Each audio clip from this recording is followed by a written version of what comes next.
The Song of the Nightingale.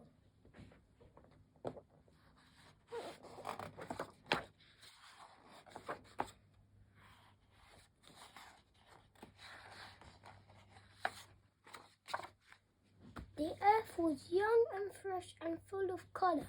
By day the golden sun hung in a clear blue sky. Silvered streams ran down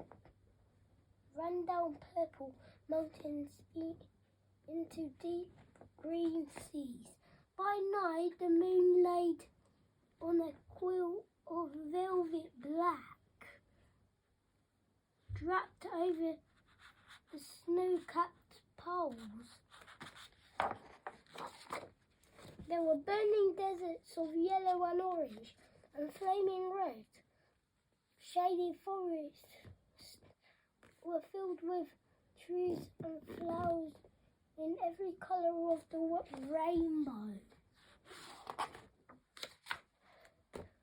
But the animals, they were dull and drab, and the painter had decided something must be done.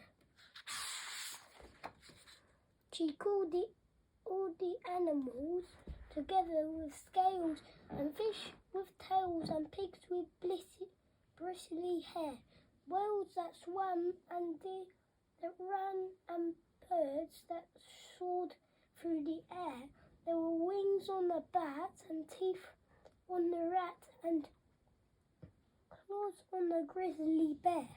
The queue stretched as far as she could see. It was going to take a very long day. The painter rolled up her sleeves and opened her paint box. She started with the fiddly wiggly animals, dabbing dots on ladybirds and spots on butterflies. As the morning went on, she slicked stripes on zebras and painted pentagons on giraffes. She popped penguins into sharp suits and furnished flamingos with feathers in delicate pink.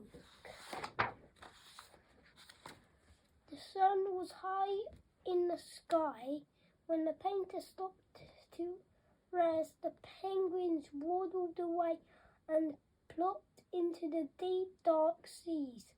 Flamingos took the air. A rosy blush across the sky while the painter watched them. Main drill fell on her paint box and ended up with a very colourful bottom.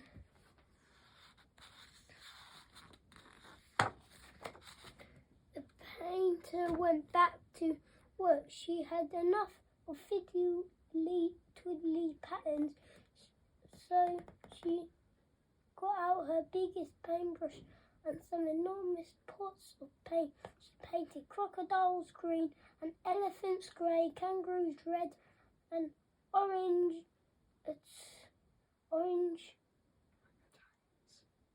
orangutans orange, lions yellow,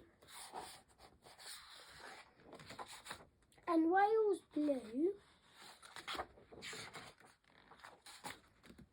4 birds kept arguing about which of them had been painting the prettiest colour. They squawked and shrieked and bumped into each other, but their paint was still wet, so their 4 birds got splashes of different colours all over them.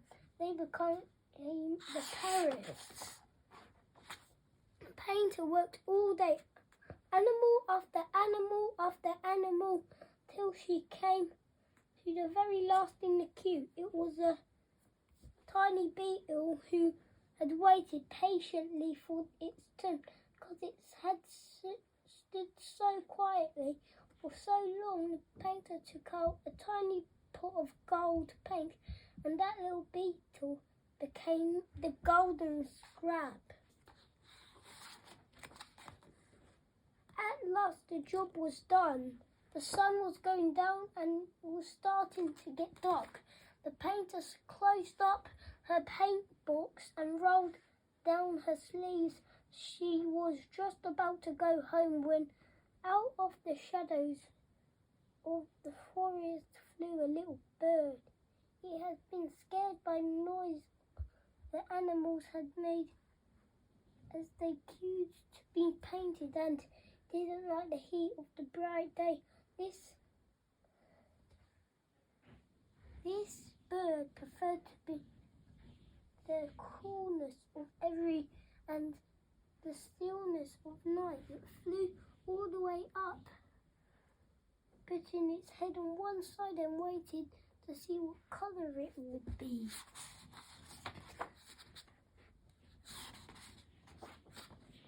The painter smiled and opened her box, but there were no paint left. She had used all of the colours on the other animals. There was nothing left for this little bird. Then the painter looked at her brush. Then on the tip right of the very end was a tiny drop of gold paint.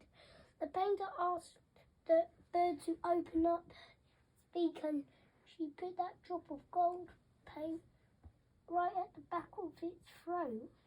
And then the painter asked the little bird to sing. A stream of golden notes tumbled from its throat and floated into the night. The song was so lovely, brought tears of the joy to the painter's eyes. To this very day, that little bird prefers the coolness of every evening and the stillness of night. When the sun goes down and a velvety darkness covers the earth, it comes out to sing with a beautiful golden voice. So we call that little bird the nightingale. The end.